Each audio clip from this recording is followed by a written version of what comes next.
Hello मेरे प्यारे प्यारे दोस्तों, स्वागत है आपका आपके अपने यूट्यूब चैनल टीचिंग पॉइंट पे। मैं हूं शायर अफरीदी और आज आपके लिए बहुत ही इंपॉर्टेंट क्लास होने वाली है। अगर आप सीटेट की तैयारी करते हैं जिसमें आपका एक सब्जेक्ट मैथ का है, चाहे वो आपका पेपर 1 हो या पेपर 2 हो, ये क्लास आपके लिए बहुत ही ज़्यादा हेल्पफुल होने वाला है। और ख़ास करके अगर आप पेपर टू की तैयारी कर रहे हैं तो ये और भी ज़्यादा आपके लिए ज़रूरी क्लास होने वाली है। इसलिए इस क्लास को आप शुरू से लेकर के लास्ट से देखें। अगर आप चाहते हैं कि एग्जाम क्वालिफाई करें तो इसके लिए आपको ये क्वेश्चन देखना होगा और इस तरह के सवाल को आपको बना के जाना पड़ेगा, क्योंकि ये जितने भी सवाल हैं सारे के सारे आपका प्रीवियस ईयर में आपके सवाल पूछे गए हैं। सारे के सारे क्वेश्चन देख रहे हैं कि ये 2023 में पूछा गया है। जो भी सवाल किए जा रहे हैं वो कहीं ना कहीं आपका सीटेट में कोई क्वेश्चन आया हुआ है। इसलिए इस वीडियो को स्किप ना करें, शुरू से लेकर के लास्ट से देखें ताकि आपको एक एक पॉइंट समझ में आए। तो चलिए हम ज़्यादा वक्त आपसे नहीं लेते हैं, डायरेक्ट क्वेश्चन में चलते हैं। तो आज का जो पहला क्वेश्चन है आप देख रहे हैं बोर्ड पे आपका आ चुका है। आज का पहला क्वेश्चन है कि यदि एफ भी और ई क्रम से किसी त्रिभुजाकार प्रिज्म के फलक मतलब एफ आपका है, ठीक है, फेस,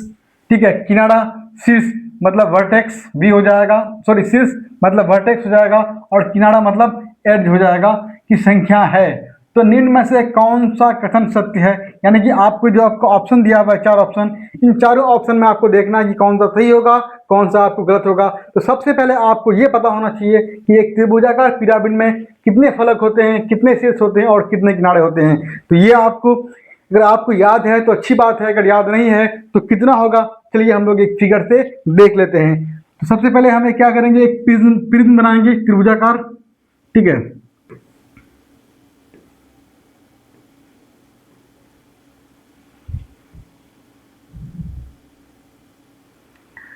अब देखिए यहां पर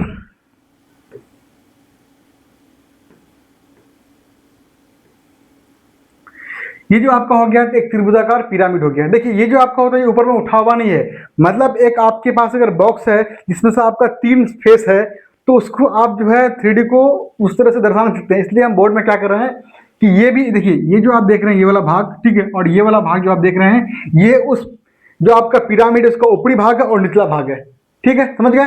तो अब देखिए यहाँ पर सबसे पहले क्या है, फलक फेस निकालना है, यफ निकालना है। यफ मतलब क्या होता है, फेस होता है कि इस त्रिभुजाकार पिरामिड में कितना फेस है।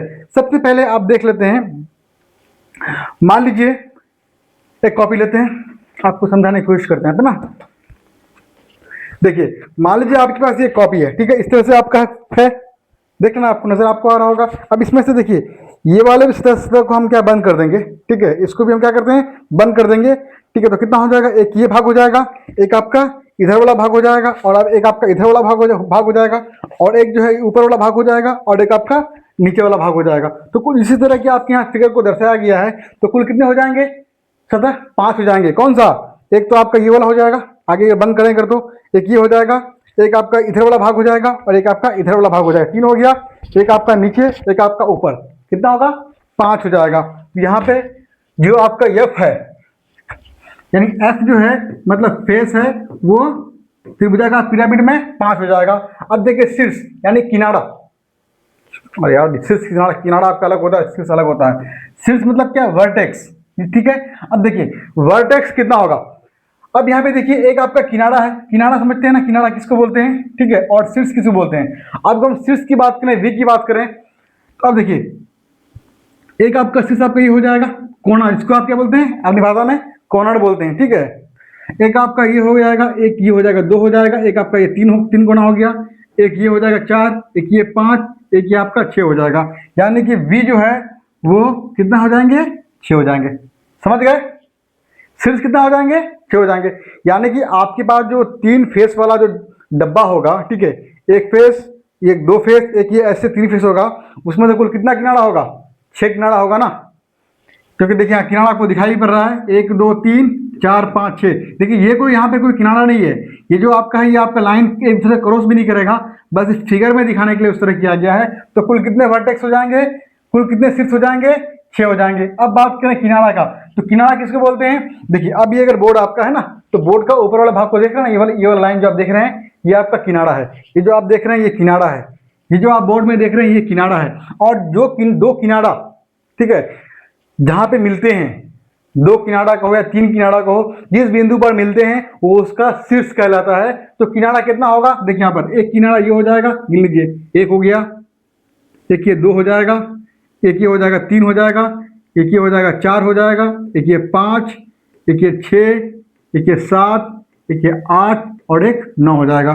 तो किनारा 9 हो जाएगा। समझ में आपको आ गया? यानी कि एक त्रिभुजाकार पिरामिड में फेस 5 हो जाएगा, वर्टेक्स 6 हो जाएगा और एड्ज यानी किनारा जो है वो 9 हो जाएगा। तो कह रहा है कि वो कौन से ऑप्शन को फॉलो करेगा। तो सबसे पहले मैं काम करते हैं, ऑप्शन नंबर ए को ही हम देख करके देख लेते हैं। ऑप्शन नंबर ए दिया हुआ है 2f plus 3v minus 2e बराबर 10। अगर ये बराबर, इसको हल करने पर बराबर अगर 10 आ जाएगा तो हो जाएगा। हमको पता नहीं कि कैसे होगा, हम कहीं ना कि हमको मान पुट करना पड़ेगा, पुट करके ही आपका हल आएगा।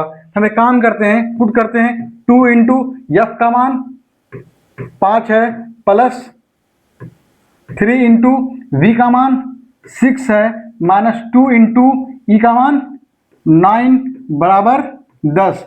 अब देखिए 5 दूनी 10 प्लस 6 18 माइनस 9 दूनी 18 बराबर 10। 18 18 कट जाएगा, प्लस माइनस नहीं काटना, मत काटिए। 18 और 10 28 माइनस 18 बराबर 10।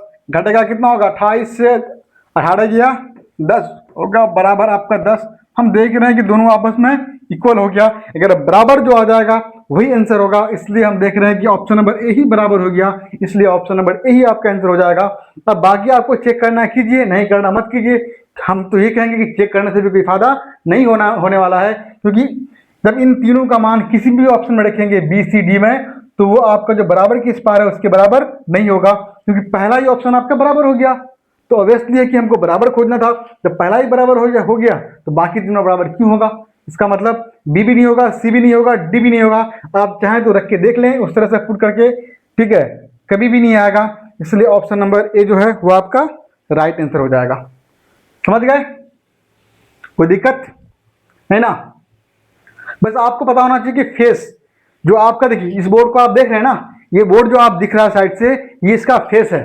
तो दीवार देख रहे हैं वो दीवार का आपका, उसको फेस बोलते हैं, फलक बोलते हैं। और जो जहां पे 2 लाइन आकर के 3 लाइन आके मिलता है जिस कॉर्नर पे, उसको हम लोग शीर्ष कहते हैं। उसको याद रहेगा, उसको शीर्ष कहेंगे।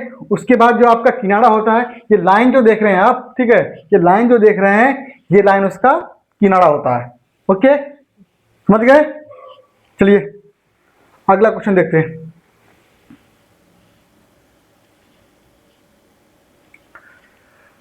बाप रे, क्वेश्चन बड़ा लंबा चौड़ा है। क्या दिया हुआ कि 12,000 की एक राशि किसी निश्चित प्रतिशत वार्षिक ब्याज दर पर 1.5 वर्षों में, इसका मतलब क्या है? 1.5 वर्ष है, ठीक है, 1.5 वर्षों में इतना हो जाती है। जब ये ब्याज अर्धवार्षिक है, मतलब हर आधे वर्ष में उससे ब्याज ले रहा है। अर्धवार्षिक और वार्षिक, वार्षिक का मतलब है ये है कि आप जब किसी को धन देते हैं, रुपया उधार देते हैं, ठीक है, तो वार्षिक मतलब उस रुपये पर ब्याज आप 1 वर्ष के अंत में लेते हैं। लेकिन जब अर्धवार्षिक बोल दे, इसका मतलब ब्याज जो लेंगे हर 6 महीना पे लेंगे। अभी उसको आपको रुपया दिए, प्रिंसिपल अमाउंट दिए, तो 6 महीना के बाद उससे आप उससे ब्याज ले लेते हैं, तो वो आपका अर्धवार्षिक हो जाएगा। अर्धवार्षिक मतलब आधा वर्ष, और आधा वर्ष का मतलब 6 महीना। अर्धवार्षिक है होता है, तो वही राशि उतने ही समय में उसी ब्याज दर पर कितनी हो जाएगी यदि ब्याज वार्षिक संयोजित होती है। तो सबसे पहले हमको निकालना है, रेट निकालना है।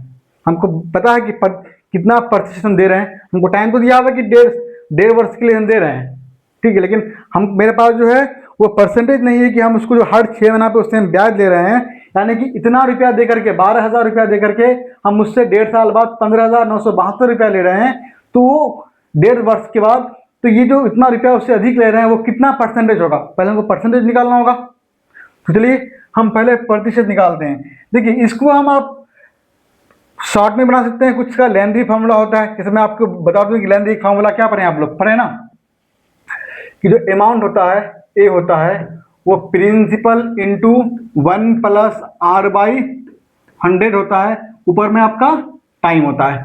ये पढ़े ना कि चक्रवृद्धि ब्याज का फार्मूला आप ये पढ़े हैं बचपन में, जब भी पढ़े होंगे। लेकिन हम लोग इस पे रखेंगे तो बहुत लंबा टाइम लग जाएगा, इसलिए हम इसका इस्तेमाल यहाँ पर नहीं करेंगे, क्योंकि उस तरह से बनाने जाएंगे तो टाइम जो है बहुत ज़्यादा आपका कंज्यूम हो जाएगा। इसलिए हम लोग यहाँ पर इसको यूज़ ना करके हम लोग एक शॉर्टकट तरीका अपनाएंगे। देखिए सबसे पहले मेरे पास दिया हुआ है, हम देख रहे हैं कि 1.5 वर्ष है, और कैसे ले रहे हैं हम 6 महीना पे ले रहे हैं। मतलब उससे हम जब 1.5 वर्ष हर 6 महीना पे हम उससे ब्याज लेते हैं, इसका मतलब कुल कितना बार ब्याज लेंगे, उससे 3 बार लेंगे। कितना बार लेंगे? 3 बार। तो ये चीज़ आपको ध्यान में रखना है कि जब हम किसी को रुपया उधार देते हैं और उधार देने के बाद उससे रुपया लेते हैं, तो हम उससे रुपया ले रहे हैं तो मतलब कितना साल के बाद ले रहे हैं उसको, अगर जिस अर्धवार्षिक है तो उतना साल के बाद वो कितना बार हो जाएगा। समझ रहे बात को? अगर किसी से आप अगर धन उधार ले रहे हैं और उसको आप 2 साल बाद लौटा रहे हैं, मतलब रुपया दे रहे हैं, और अर्धवार्षिक है तो उसका मतलब 2 साल में कितना बार हो जाएगा? अर्धवार्षिक 4 बार हो जाएगा। तो वो चीज़ आपको ध्यान में रखना है कि 1.5 वर्ष का है और हर 6 महीना पे ले रहा है, इसका मतलब कितना बार हो जाएगा? 3 बार हो जाएगा। तो कुछ नहीं करना है, सिंपल 10 का फॉर्मूला होता है, तरीका है कि यहाँ पे क्या होगा, आपका प्रिंसिपल होगा, लिखना है यहाँ पे आपको अमाउंट लिखना है। प्रिंसिपल मतलब जो आपने उसको दिया उधार के रूप में, ये क्या है 12,000 है ना, किसी को दिया आपने 12,000, तो प्रिंसिपल मतलब मूलधन वो 12,000 हो जाएगा। अमाउंट मतलब ब्याज समेत कितना रुपया हो गया, वही होता है ना कि जब आप किसी को रुपया लौटाएंगे तो मूलधन भी लौटाएंगे और साथ में हम ब्याज भी लौटाएंगे, तो उसको हम लोग क्या बोलते हैं? अमाउंट बोलते हैं। अमाउंट कितना है? 15,972। अब देखिए ये 1.5 वर्ष का मतलब कितना बार? 3 बार।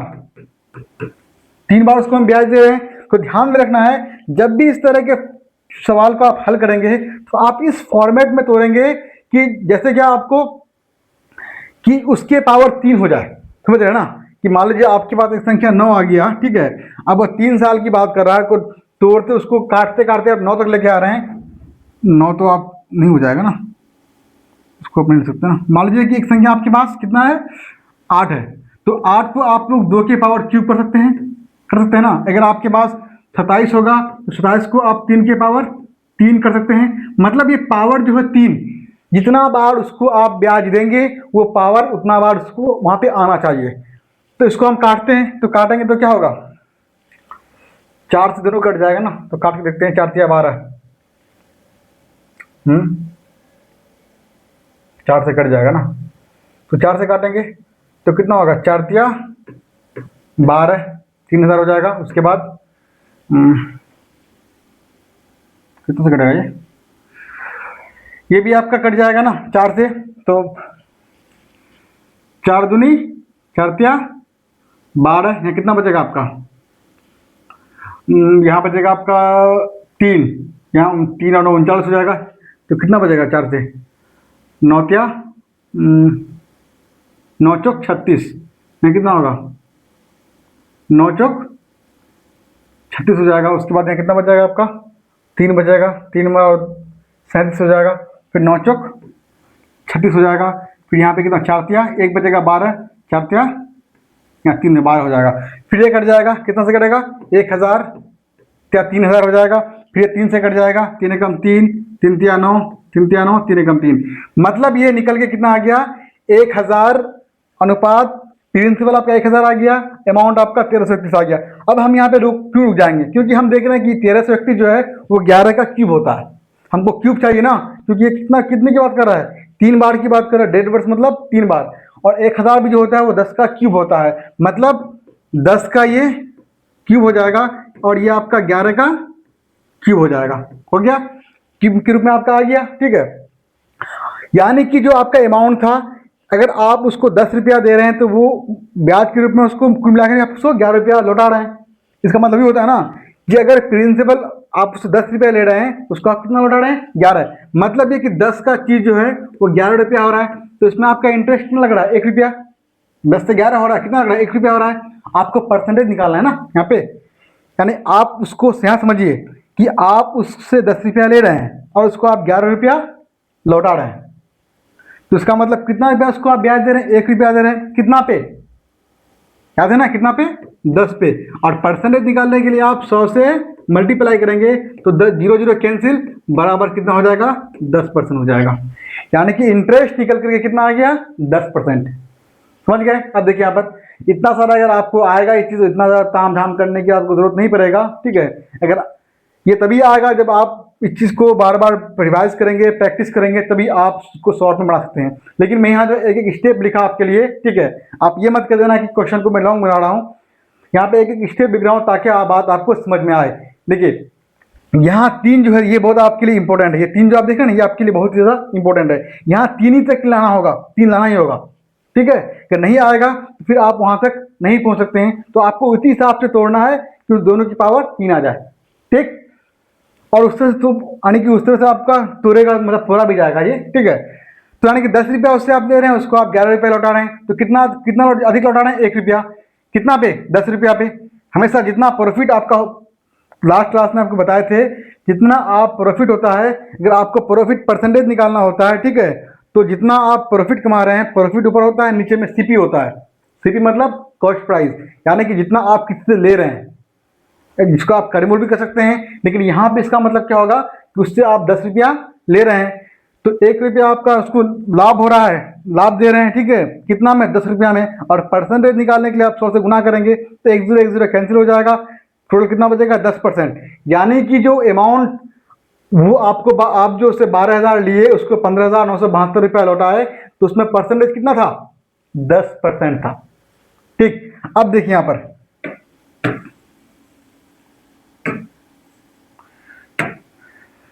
अब यहाँ पे क्या होगा, अब मुझे आप बताइए कि अब उसको कितना साल था आपका?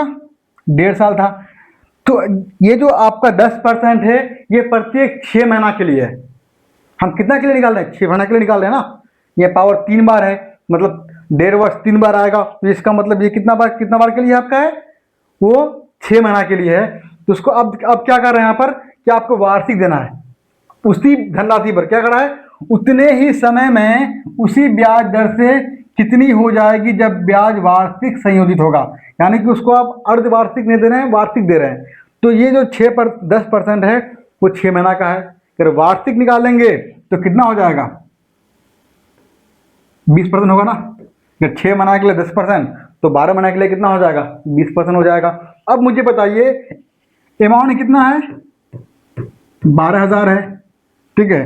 तो अब यहाँ पे जो है पहले हम 1 साल के लिए देंगे, फिर हम 6 महीने के लिए देंगे, वार्षिक देंगे ना। तो वार्षिक का मतलब क्या होगा कि अगर आपको किसी को 2.5 साल के लिए देना होगा तो पहले 1 साल का देंगे, फिर 1 साल का देंगे, फिर अगला 6 महीना का देंगे। तो यहाँ हम 1.5 साल के लिए देंगे तो पहले 1 साल का देंगे, तो पहले 1 साल कितना हो जाएगा? 6 महीना का 10%, 1 साल का 20%। तो 1 लाख ये जो 12,000 की राशि है इस पर हम 120 बटे क्या होगा? 100 होगा कि नहीं होगा? समझ में आया कि कैसे क्या हुआ आपको? यानी कि आपको जो है 100 रुपये का चीज जो होगा 120 हो जाएगा, ये बना पर। यानी कि पहला साल के लिए हम 100 रुपया उससे कर लेंगे तो उसको बदले में कितना उसको देंगे? 120 रुपया देंगे। फिर अगला जो 6 महीना होगा उससे अगर 100 रुपया हम लेते हैं उसको हम 110 रुपया देंगे। यानी कि 6 ये आपका एक साल का हो गया 120, ये 6 महीना का आपका 110 हो जाएगा। अब मुझे बताइए दोनों को आप काटेंगे, 2 0 यहाँ से यहाँ कट जाएगा, ठीक है। 1 0 1 0, ये 2 0 कैंसिल हो गया, बचा कितना? 120 गुना 12 गुना 11 गुना कर लीजिए, 12 गुना 12 कितना होगा? 144, 1 0 आ जाएगा, गुना 11 से गुना कर लीजिए। मैंने तरीका बताया था, 0 है 0 लिख देंगे, 0 को 4 से जोड़ेंगे 4 हो जाएगा, फिर 4 को 4 में जोड़ेंगे कितना होगा? 8 होगा, फिर 4 को 1 में जोड़ेंगे 5 होगा, 1 को लिख देंगे 15,840। कौन से ऑप्शन में दिया हुआ है? ऑप्शन नंबर आपका बी में दिया हुआ है। यानी कि अगर उसको आप वार्षिक धन को लौटाएंगे, ठीक है, 10% के जो 6 माही ब्याज है, तो ईयरली वो देखिए ये जो आपका है ना ये 6 मंथ का है, और ये जो आपका है ईयरली है। तो 6 मंथ का 10% हो जाएगा तो ईयरली 20% आपका होगा ना, ठीक है।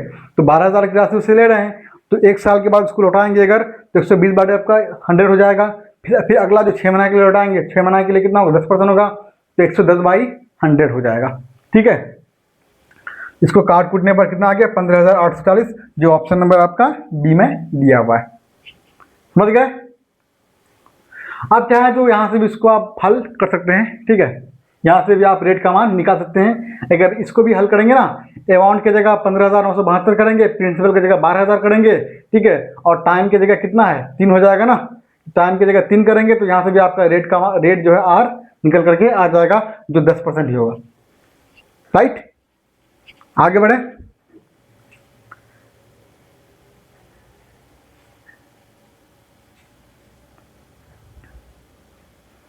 इससे क्वेश्चन में थोड़ा जान है, ठीक है।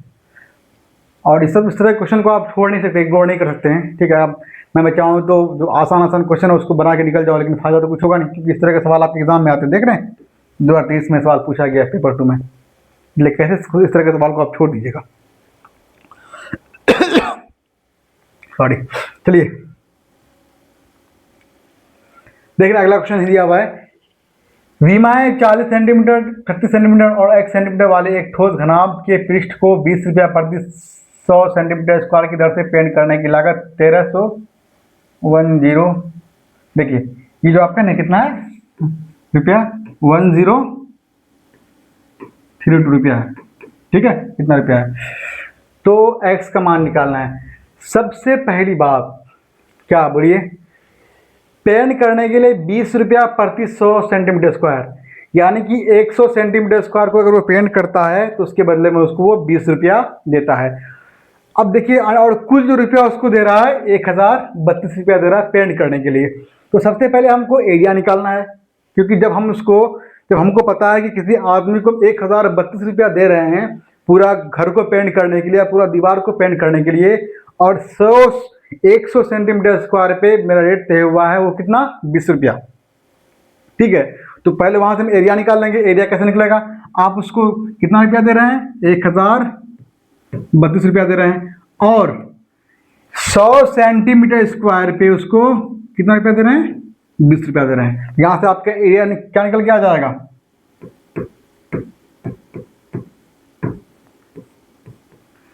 क्षेत्रफल आपका निकल के आ जाएगा। ये कुल रुपया उसको 1032 दे रहे हैं और प्रत्येक 100 सेंटीमीटर स्क्वायर पे आपको उसको 20 रुपया दे रहे हैं। तो कितना हो जाएगा, 0 0 कैंसिल हो जाएगा, ये कट जाएगा ना आपका, 5 दूनी 10, 16 दूनी 32, तो कितना होगा 5100 गुना करेंगे 516 को 10 से, तो 5160 सेंटीमीटर स्क्वायर हो गया। यानी कि यहाँ से हमको एरिया निकल के मेरे पास आ गया। ओके, अब देखिए हमको जो ठोस घनाभ है उसकी लंबाई भी दिया हुआ है, ये क्या है L है, ये आपका B है, और ये आपका H दिया हुआ है। यहाँ से हमको यह जो X है मान लीजिए वो हमको निकालना है, ठीक।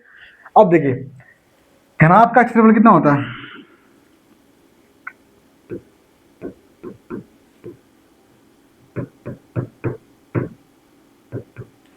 यानी देखिए ये जो आपका 5160 रुपया निकल के आया, क्या निकल गया है, घनाभ का क्षेत्रफल ही निकल के आया ना, क्योंकि उसको क्या कर रहे हैं, देखिए लंबाई चौड़ाई ऊंचाई को ठोस घनाभ को इतना की दर से पेंट करने की लागत, यानी जो आपके पास जो घनाभ बना हुआ उसको पूरा को आप पेंट कर रहे हैं, और पूरा को पेंट करने में उसको 1032 रुपया दे रहे हैं, ठीक है। तो उसका एरिया निकल के आ गया मेरा पूरा घनाभ का एरिया कितना आ गया 5160 रुपया। तो घनाभ का क्षेत्रफल कितना होगा 5160 हो जाएगा। घनाभ का क्षेत्रफल का फॉर्मूला कितना होता है पता है ना आपको, 2 × LB + BH + HL होता है, बराबर 5160। पता है ना आपको कि घनाभ का क्षेत्रफल क्या होता है, 2 × LB + BH LB + BH + HL होता है, ठीक। अब यहाँ देखिए L फॉर लंबाई, B फॉर चौड़ाई और H फॉर क्या आपका ऊंचाई होता है ना। अब देखिए जो मान है उस मान को आप रख दीजिए, कैसे रखेंगे, अब देखिए पहले उसको काट लीजिए, 2 से कट जाएगा, बिल्कुल कट जाएगा, कितना होगा बताइए, 25 दूनी 50, 1 बचा 8 दूनी 16, 2580 हो जाएगा। अब L फॉर कितना दिया हुआ है 40 गुना B का मान 36 प्लस B का मान B दिया, B का मान 36 इंटू H का मान X दिया हुआ है, प्लस H का मान X इंटू L का मान 40। जैसा था मैंने सेम टू सेम उसका मान देकर के उसको उतार लिया, बराबर 2580। अब देखिए 40 को 36 से गुना करेंगे कितना होगा, 4 6 तो 24 का 4 हाथ में 2 रहा, 4 तिया 12 और 2 14, यानी 1400 आपको 40 हो जाएगा, दोनों को गुना करेंगे तो, प्लस अब देखिए 36 गुना x 36x हो जाएगा, 40 गुना x 40x हो जाएगा, दोनों का आप बीच में जोड़ है, दोनों आपका जुड़ जाएगा, 36 और 40 कितना होगा 76x हो जाएगा, बराबर 2580 हो जाएगा। अब देखिए इस नंबर को उस पार लेके जाएंगे क्योंकि x तो घटेगा नहीं, तो नंबर 1440 यहाँ पर है, बराबर के इस पार है, बराबर के उस पार लेके जाएंगे तो यहाँ कितना बचेगा 76x बचेगा, बराबर 2580 माइनस 1440 हो जाएगा। अब बताइए कितना होगा, बताइए देखिए 76x बराबर, घटेगा तो 0 से 0 जाएगा, 0 हो जाएगा यहाँ पर, 8 से 4 जाएगा 4, उसके बाद 5 से 4 जाएगा 1, उसके बाद 2 से 1 जाएगा 1, 11 से कितना आ गया आपका 40 आ गया। अब देखिए x बराबर 1140, 76 इस पर आएगा, बाटे में आ जाएगा। अब कटेगा ना, किससे कटेगा, 4 से कट जाएगा, कितना होगा 24 से 24 से कितना होता है 72, 4 से कटेगा ना, 4 एकम 4, यहाँ कितना 3, 9 चौक 19 चौक 76 हो गया। ये भी 4 से कट जाएगा, 4 दूनी 8, ठीक है, यहाँ 3 बचा 34, 8 चौक 32, 2 बचा 5 चौक 20, ठीक है, 19 से कम ये कटेगा, 19 से कम 19, हाँ कट जाएगा।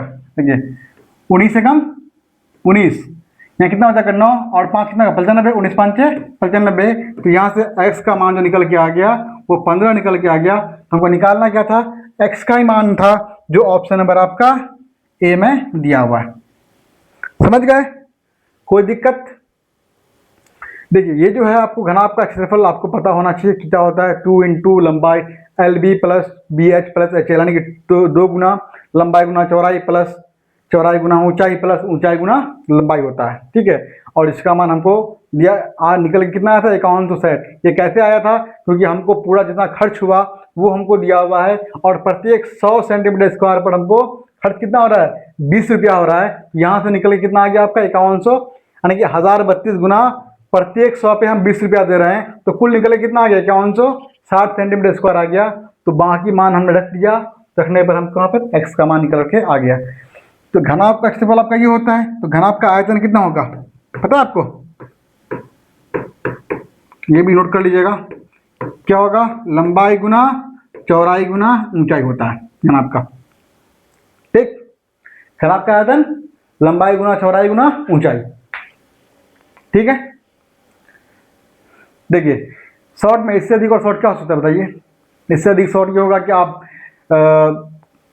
जो आप चाहते हैं यूनिट डिग्री से बना सकते हैं, या फिर आप उसको जैसे कि देख सकते हैं कि कौन संख्या से डिवाइड हो रहा है उस तरह से बना सकते हैं। लेकिन वो तभी आपके अंदर आएगा जब आप क्या करेंगे कि इस तरह से आपको पता होगा कि मैथ इसको हल कैसे करना है, क्योंकि सभी सवाल जो आपको शॉर्ट ट्रिक से नहीं बनते हैं, बनता है बहुत सारे सवाल ऐसे होते हैं जो शॉर्ट में बनता है, ठीक है, लेकिन आपको जो है वो कैसे आता है वो भी आपको पता होना जरूरी है। और रही बात ये इतने सारे स्टेप मैंने पे लिखा है तो ये आपको 2 से 3 स्टेप 3 से 4 स्टेप में इसको आप खत्म कर सकते हैं, बशर्ते ये है कि आपको पता होना चाहिए कि किसका फॉर्मूला क्या होता है और कौन से मान को कहाँ रखना है, ठीक है। चलिए अगला क्वेश्चन देख लेते हैं।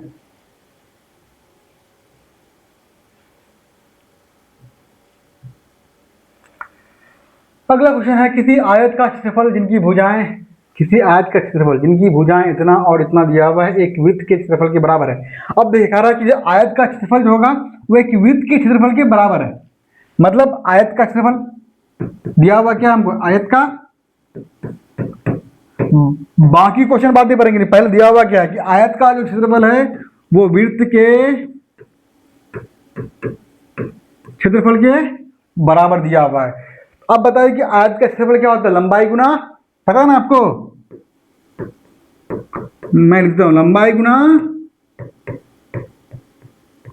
चौड़ाई होता है, बराबर वृत्त का क्षेत्रफल पाई आर स्क्वायर, राइट। अब देखिए लंबाई दिया हुआ है, जिसकी भुजाएं, आयत जो है तो उसमें 2 ही भुजा होता है, एक लंबाई होता है एक आपका चौड़ाई होता है। ये आपका लंबाई हो जाएगा और ये आपका जो है वो आपका बी हो जाएगा, चौड़ाई हो जाएगा। तो लंबाई आपका 176 है और चौड़ाई आपका 56 है, बराबर पाई का वैल्यू 22/7, क्या दिया हुआ क्या लेना है 22/7, तो पाई का मान 22/7 और r स्क्वायर हो जाएगा यहाँ पर। अब देखिए कटेगा 11 से कट जाएगा ना, 11 दूनी 22, 11 कम 11, 11 छके 66 कट जाएगा, फिर दिए 8 से कट जाएगा, 8 दूनी 16, ओके, और कटेगा आपका नहीं करेगा ना, हो तो गया। अब देखिए यहाँ पर बचा क्या, यहाँ 8 हुआ गुना 56, ये 7 इस पार आ जाएगा तो बराबर के इस पार तो गुना के रूप में हो जाएगा, गुना 7 बराबर 8 का स्क्वायर, राइट। अब देखिए 8 गुना 7 कितना होगा, 56 गुना 56 बराबर 8 का स्क्वायर।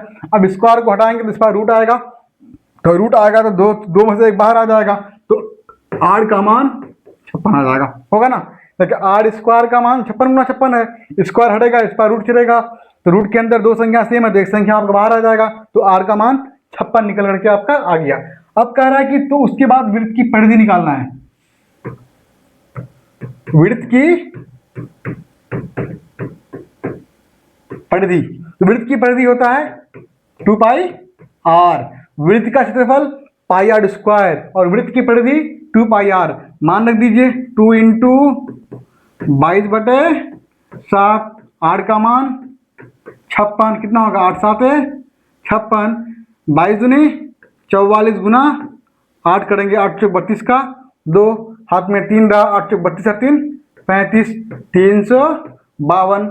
तो वृत्त का परिधि कितना निकल के आ गया, 352। कौन से ऑप्शन में दिया हुआ है, ऑप्शन नंबर ए में दिया हुआ है। ये भी क्वेश्चन देखिए अगस्त 2023 में पेपर 2 में पूछा गया है, तो बहुत ही आसान क्वेश्चन है, समझ गए।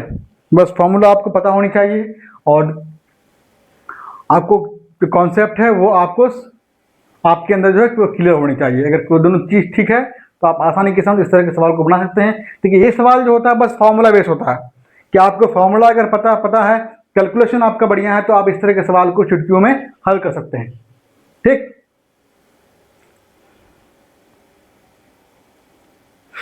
आगे बढ़े।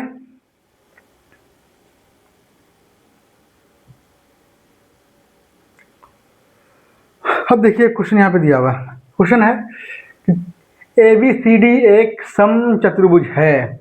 देखिए सम चतुर्भुज क्या होता है, जिसकी चारों भुजाएं आपस में बराबर हो और आमने सामने का कोण जो होता है वो बराबर होता है। चारों भुजा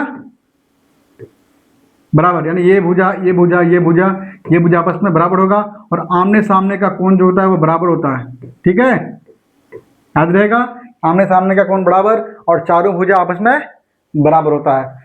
उसके अलावा कह सकते हैं इससे विकर्ण भी जो है समकोण पर काटता है, यानी कि समचतुर्भुज होता है, इसका विकर्ण जो होगा ये विकर्ण हो गया, एक विकर्ण आपका ये हो गया, तो ये जो काटेगा दूसरे को जहाँ पे कटेगा वहाँ पे 90 डिग्री का कोण बनाता है, वो उसको हम समचतुर्भुज कहते हैं।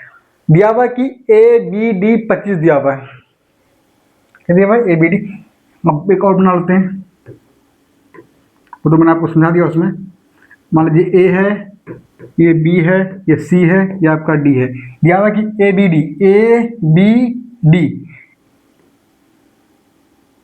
यानी कि ये कोण जो आपका है वो 25 डिग्री दिया हुआ है। तब अब मुझे आप बताइए, क्या बताइए ABD ADB, अरे यार मिस्टेक हो गया ना फिर, और ये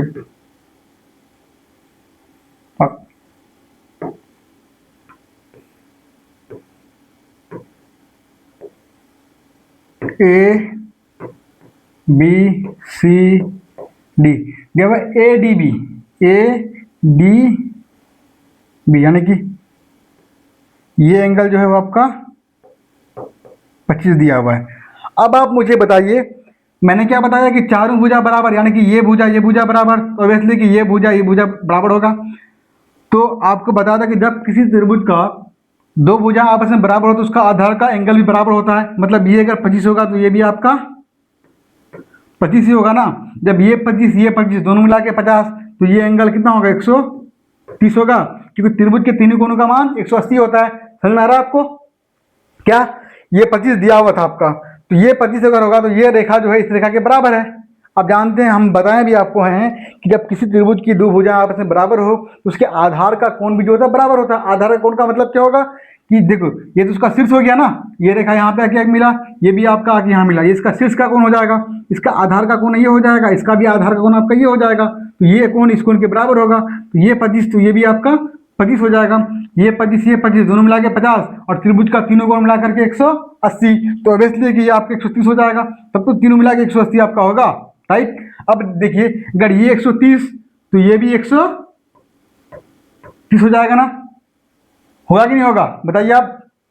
क्यों होगा? क्योंकि मैंने बताया आपको कि सम चतुर्भुज का जो आमने सामने का कोण वो आपस में बराबर होता है। अब देखिए क्वेश्चन में दिया हुआ है, तब क्या निकालना आपको? टू कोण बी ए डी माइनस कोण ए बी सी। अब देखिए जो जो दिया हुआ उसको पुट कर दीजिए। टू आपका है गुना बी ए डी ये कोण कितना है? 130 है, माइनस कोण ए बी सी। अब बताइए कि ए बी सी कितना हो जाएगा? अगर ये 130 हो जाएगा तो ये भी और ये भुजा इस भुजा के बराबर है ना, ये भुजा इस भुजा के बराबर है, तो ऑब्वियसली कि तीनों का मान 180, तो 130 ये हो गया, तो ये दोनों मिला के 50 हो जाएगा और दोनों आपस में बराबर होगा, तो ये भी 25 हो जाएगा, ये भी आपका 25 हो जाएगा। अब जोड़ लीजिएगा कि चारों एंगल मिला के आपका 180 हो जाएगा, तो ये कितना आ गया? ए बी सी कितना होगा? ये 25 दोनों मिला करके होगा ना ए बी सी। ये पूरा आपको एंगल है ना, पूरा एंगल कितना होगा? 25 50, ये 50 हो जाएगा। 130 दूनी 260 माइनस 50 घटाएंगे तो 210 आ जाएगा। कौन सा ऑप्शन में दिया हुआ है? ऑप्शन नंबर आपका सी में दिया हुआ है। ठीक, कोई दिक्कत? फिर से मैं आपको एक बार बता दूं, सम चतुर्भुज का जो प्रॉपर्टीज है क्या कहता है कि सबसे पहले उसकी चारों भुजाएं आपस में, उस चतुर्भुज की चारों भुजाएं आपस में बराबर होती है। उसके बाद जो होता है उसका विकर्ण एक दूसरे को 90 डिग्री पे मतलब बाइसेक्ट करता है, एक दूसरे को काटता है। कितना डिग्री पर? कि जिस यहाँ उन दोनों का विकर्ण है, ये एक विकर्ण ये हो गया, एक विकर्ण ये हो गया, उसका विकर्ण कहाँ पे काटेगा? उसको 90 डिग्री पर उसको बाइसेक्ट करेगा, यानी चारों जो होगा ये भी 90 का होगा, ये भी 90 का होगा, ये भी आपका 90 का होगा। उसके बाद उसके आमने सामने का कोण जिसको आप सम्मुख कोण कहते हैं वो आपस में बराबर होता है, यानी ये कोण जितना का होगा उसके सामने वाला कोण भी उतना का ही होगा, ये कोण जितने का होगा ये सामने वाला कोण भी उतना का ही होगा। और फिर आपको बता दें, मैंने पिछले क्लास में एक प्रॉपर्टीज पढ़ाया था आपको कि मान लीजिए एक त्रिभुज है ए बी सी, अगर ये भुजा इस भुजा के बराबर है तो ये कोण जो होगा इस कोण के बराबर होगा। ये आधार का कोण है, क्योंकि ये आपका शीर्ष हो जाएगा ना, ये आपका शीर्ष का कोण हो गया, क्योंकि दोनों रेखा यहाँ पे आके मिला, उसका आधार का कोण बी हो जाएगा, एक का आधार का कोण सी हो जाएगा, तो ये कोण भी जो है आपस में बराबर हो जाएगा। ठीक है, अगर भुजा बराबर उसके आधार का कोण भी आपस में बराबर हो जाएगा। इसी प्रॉपर्टी से मैंने ये जो है ये 130 तो ये भी 25 हो जाएगा, ये भी आपका 25 हो जाएगा, ये 130 तो ये भी 25, ये भी आपका 25 हो जाएगा। और जब तीनों कोण को आप जोड़ेंगे तो 180 हो जाएगा, और तीनों कोण को जोड़ेंगे 180 हो जाएगा, और चारों कोण को जोड़ेंगे तो आपका 360 डिग्री हो जाएगा। समझ में आपको आ गया? ठीक है, बाकी जो मान आ गया ये जो क्वेश्चन दिया हुआ है यहाँ पे इसमें पुट कीजिए, आपका निकल करके आ जाएगा। समझ गए आप? कोई दिक्कत, कोई परेशानी? मेरे ख्याल से कोई भी आप परेशानी आपको, कोई समस्या आपको नहीं होनी चाहिए। तो फिलहाल इस वीडियो में इतना ही, ठीक है। तो फिर और क्वेश्चन को हम लेंगे तो फिर आपका और भी लेंदी हो जाएगा। देखिए क्वेश्चन तो हम बहुत कम कर पा रहे हैं क्योंकि हम जो है समझाने में थोड़ा टाइम लग रहा है, ठीक है। अगर वही क्वेश्चन को आप एग्जाम हॉल में बनाएंगे कि समझ में आ जाएगा तो 30 सेकंड 40 सेकंड 50 सेकंड में आप आराम से क्वेश्चन को क्लियर कर सकते हैं, क्योंकि सब क्वेश्चन को जान नहीं है, बहुत शॉर्ट है। बस आपको तरीका पता होना चाहिए, बस आपको जो रूल है वो आपको पता होनी चाहिए। अगर ये चीज़ें आपको पता है तो बस उसको आप पुट कीजिए, आपका आंसर निकल करके आ जाएगा, ठीक है। तो बाकी आप अपना ध्यान रखिए, पढ़िए मन लगा करके, ठीक है, क्योंकि एग्ज़ाम भी आपका करीब में, सितंबर में आपका एग्ज़ाम है। आप जितना, क्योंकि हो सकता है कि क्या तो आप फ्रेशर होंगे या फिर आप पहले एग्ज़ाम दे चुके होंगे, अगर आपका नहीं हुआ है तो आप कोशिश कीजिए, ठीक है। इस तरह के क्वेश्चन को आप बिल्कुल मत छोड़िए, क्योंकि हो सकता है कि आपका अगर सिलेक्शन नहीं हुआ है तो कहीं ना कहीं इस तरह का क्वेश्चन ही जो है आपका उस सिलेक्शन के बीच में है, बाधा बना है। इसलिए हर हालत में जो है आप CDP बहुत पढ़ते हैं, बार बार CDP पढ़ते हैं, ठीक है। आप CDP पढ़ते हैं तो उसमें तो आप स्कोर कर लेते हैं 25 26 27 नॉर्मल स्कोर कर लेते हैं, ठीक है। हो सकता है कि 28 29 भी आपका हो जाएगा, हो गया होगा। लेकिन जब मैथ में आते हैं तो मैथ का पेडागोजी भी आपको आ जाएगा। लेकिन होता क्या है कि जब आप कुछ इस तरह के सवाल में आते हैं तो यहाँ पे आपके आके अटक जाते हैं, और पढ़ने से एग्जाम से पहले क्या करते हैं कि इस तरह जब देखते हैं कि लेंदी सवाल है, बनाने में थोड़ा टाइम टेकिंग थोड़ा लग रहा है, तो आप उस सवाल को स्किप कर देते हैं। और इसी की वजह से आप, क्योंकि आप जानते हैं कि सिलेक्शन जो छूटता है बस 2 नंबर 3 नंबर 1 नंबर 4 नंबर इस तरह ही छूटता है। और आप गौर करेंगे अगर तो कहीं ना कहीं यही सवाल है जो आपको सिलेक्शन से दूर रख रहा है। इसलिए इन सवालों को आपको करके ही जाना है, प्रैक्टिस करना है, बार बार प्रैक्टिस करना है, जिससे आपका फ्लो बढ़ेगा। समझ गए? तो फिलहाल इस वीडियो में इतना ही, तो आपको वीडियो अच्छा लगे तो वीडियो को लाइक कीजिएगा, सब्सक्राइब कर दीजिएगा, इस परिवार को थोड़ा बड़ा कीजिएगा। आप सभी का बहुत बहुत धन्यवाद। जय हिंद।